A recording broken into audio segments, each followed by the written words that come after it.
일단 고소장이 경찰에 접수가 되면 수사를 해서 나름대로 이제 결론을 내릴 거 아닙니까? 혐의가 있다는 것만 검찰에 오게 돼 있어요. 정식으로 형제 몇 번 이래가지고 사건 번호가 붙어서 검찰로 오게 되고 스스로 판단해서 무혐의라든지 뭐 공소권이 없다든지 불기소로 판단되는 거는 기록만 보내고 사건은 안 가요. 그래서 검사가 기록을 보고서 석 달 동안 검토해서 만약에 수사가 미진하다든지 뭐 이런 상황이 있다면은 수사를 하라고 이제 이렇게 보완서 요구를 하는 경우는 그걸 보완할 수가 있죠. 그러니까 큰 차이가 그렇게 됩니다. 그리고 만약에 불송치라 그러죠. 검찰로 이제 그 자기네들이 그 무혐의나 이런 판단을 했을 때 정식으로 보내지 않는 경우는 일주일 안에 통지를 하도록 돼 있는데 고소인한테. 왜냐하면 그래야 이의 신청을 할 수 있잖아요. 근데 통지가 막 누락되고 이래요. 그래서 나중에 검사가 송치가 안 된 사건을 검토하다가 뭐 잘못된 부분을 지적을 해서 경찰로 내려보내면 고소인한테 통지가 가거든요. 검찰에서 보내준 통지를 보고서 이 사건이 불송치돼서 이렇게 됐구나. 그렇게 알게 되는 거예요. 그래서 굉장히 고소인이 그냥 도대체 이 사건이 어떻게 흘러가는지도 모르고 굉장히 거기에 대한 불만이 많습니다. 그래서 최근에 인터넷에 찾아보니까 9월 말인가요? 경찰 자체에서 이 고소장 거부에 대해서 좀 문제가 있다고 스스로 판단해서 구두로 거부가 아니고 서면으로 거부하도록 자체 뭐 지침을 정했다고 하는데 그 이후에 어떻게 운영되는지는 잘 모르겠습니다. 근데 하여튼 거부 자체가 경찰의 권한이 아니고 어떻게 경찰이 민사인지 형사사건인지를 어떻게 그걸 판단할 수 있냐 이거죠. 그리고 수사를 해봐야 최종적으로 수사를 해봐야 그게 되는지 안 되는지 알 수 있고 그리고 여기서 문제점은 뭐냐면 경찰의 어떤 그 거부하는 고충이라든가 그것도 이해합니다. 워낙 사건이 폭주가 돼 있으니까. 근데 거부를 쭉 하는데 그 되게 본인들도 힘들잖아요. 뭐 시간은 제한돼 있고 뭐 이 옛날처럼 모르면 뭐 검사한테 물어보면 되는데 그게 다 차단돼 있어가지고 일단 사건이 죽이 되든 밥이 되든 나름대로 경찰이 결론을 냈을 때 그래서야 이제 이의 신청한다든지 개입을 할 수 있거든요. 작년만 하더라도 검찰에 접수된 고소장은 만약에 경찰로 수사 지휘가 내려간다면 수사 기간이 한 두 달 정도 주고 보통 한 석 달이 넘어가거든요.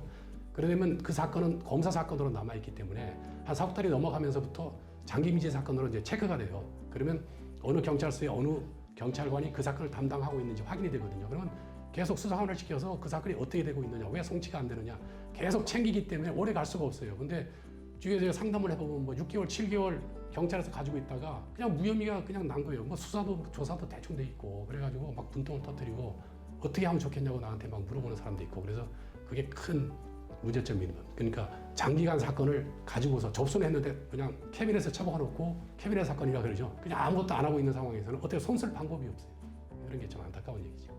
피해자들 유리하라고 이제 검경 수사권 조정이 된 건데 막 그렇게 유리한 것 같지는 않네요. 굉장히 지금 불리한 상황이죠. 혹시 검사님이 생각하시기에 조정이 되면서 좀 유리해진 점이라든가 장단점 같은 게 또 있을까요? 장단점은 뭐 경찰에서 하는 얘기는 그 중복 조사를 막을 수 있다 뭐 이렇게 얘기를 하는데 진실이라고 하는 건 심플한 거거든요. 만약에 내가 사기 피해를 당했다고 했을 때 내 사건을 검사가 해주는 게 좋겠습니까? 경찰이 해주는 게 좋겠습니까? 그리고 이 사건을 검사가 중간에 체크해 주는 게 좋겠습니까? 그러면 답이 다 나오는 거죠. 근데 국민의 입장에서 좀 더 편하고 좀 효율적으로 수사기관도 단축되고 진실을 더 쉽게 발견할 수 있는 그런 방법을 강구해야 되는데 무조건 뺏어서 일조 줘버리니까 우리는 옛날보다 좀 시간이 좀 그렇게 많이 시간이 쫓겼지만 지금은 좀 약간 여유가 있는데 물론 이제 과도기적인 거겠죠. 시간이 지나면 이제 그 사건이 다 오겠지만은 어쨌든 간에 국민의 입장에서 내가 주위에 쪽 상담을 해보면 너무 그전보다 비포 작년하고 올해하고 비교했을 때 피해자들이 너무 고통스러워하고 심지어 변호사들도 우리 사무실에 와서 하소연을 많이 하더라고요.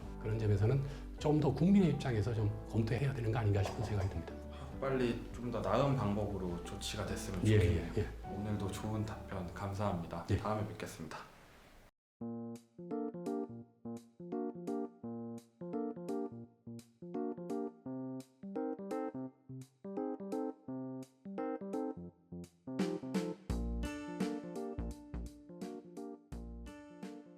피해 내용을 쭉 듣는데 이걸 고소장을 어떻게 써야 되는지 되게 궁금해하고 그래서 내가 그냥 편지 쓰듯이 쓰면 됩니다 이렇게 얘기하거든요. 근데 너무 막연하잖아요. 그러면서